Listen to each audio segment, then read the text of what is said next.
Now we're going to design some variations on the D flip-flop. We're going to add some additional useful capability.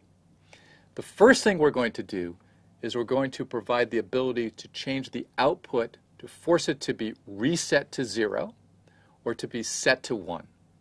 So we've already seen an RS latch, which allows us to do this for a latch. We're going to have the capability of doing this for our D flip-flop. So we're going to add two additional inputs, R and S, and let's assume that when R equals a 1, then on the next rising edge of the clock, then the output will be forced to a 0.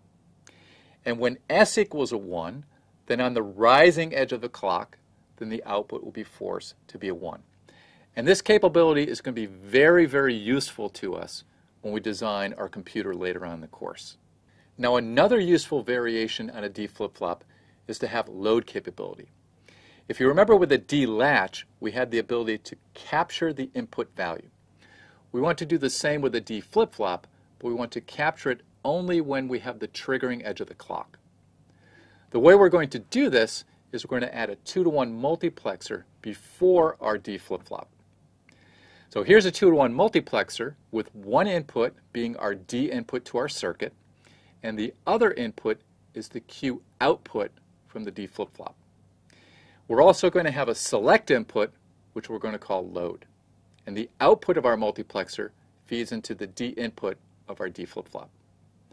Now when load equals a 1, then the input D passes through the multiplexer and can get clocked into our flip-flop. Now when the load input is a 0, then the Q output of the flip-flop passes through the multiplexer and gets clocked in again. So we retain the current value of Q when load equals 0, and we load a new value, the input D, when load equals 1.